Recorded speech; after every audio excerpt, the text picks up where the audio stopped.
Antibodies, or immunoglobulins, can be subdivided into different classes according to their structure. There are 5 classes called IgG, IgE, IgD, IgA, and IgM, each having different functions.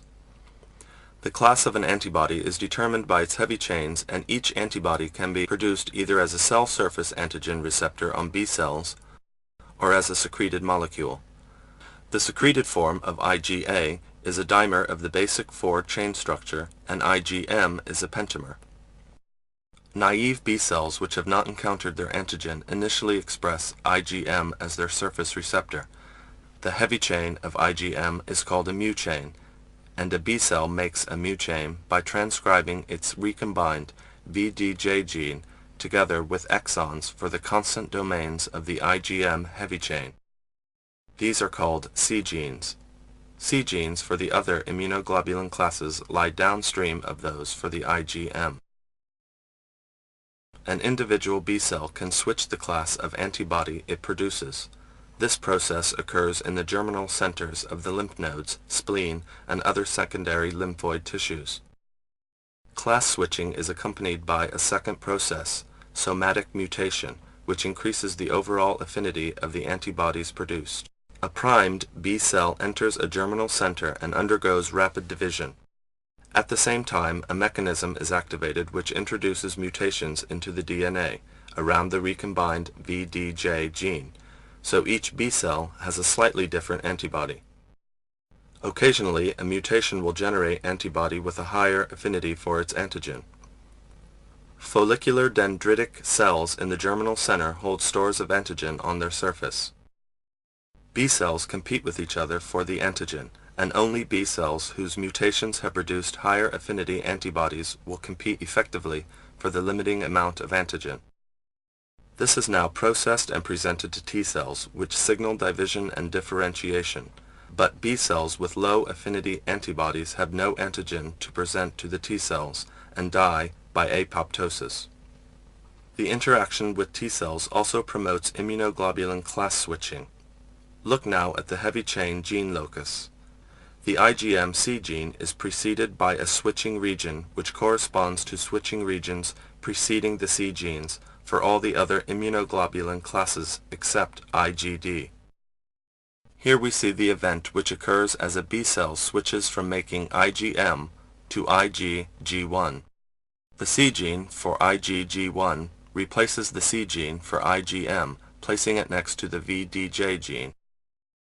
Now the transcript from this encodes an IgG1 heavy chain, but with the same specificity as the IgM, since it uses the same VDJ gene which encodes the variable, antigen binding, part of the antibody. Exactly which switch will take place depends on the T cells and the cytokines they release, so the T cells determine what type of antibody response will be produced. B cells leaving the germinal center may become antibody-secreting plasma cells or memory cells. As a consequence of these processes, the affinity of the antibodies tends to increase during an immune response, and this is associated with a switch to production of IgG, IgA, and IgE. Secreted antibodies have many functions. The IgG antibody can act as an adapter. The 2 Fab arms of antibody have identical antigen binding sites. These form multiple non-covalent bonds with a specific antigen. The Fc portion of the antibody can link to Fc receptors on cells, including phagocytes and natural killer cells. This allows these cells to recognize their targets. For example, IgG can opsonize bacteria for phagocytosis by neutrophils. It can also activate the complement system, causing deposition of C3b. IgG is also transferred across the placenta from the mother to protect a child in the uterus and during its first few months of life. Meanwhile, other B cells may have switched to the production of IgE. This type of antibody binds to receptors on mast cells and basophils so that if they should contact antigen, they release inflammatory mediators.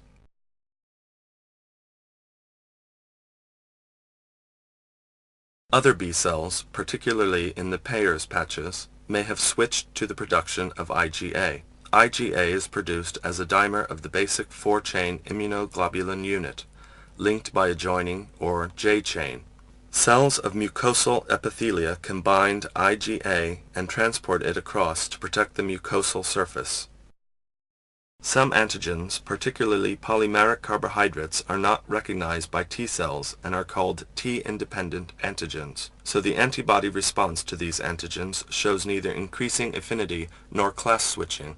The antibody against such antigens is predominantly secreted IgM, which is also the principal antibody in the earliest stages of an immune response to conventional T-dependent antigens. Because secreted IgM is a pentamer of the basic 4-chain structure, it is effective at cross-linking antigens and also fixes complement.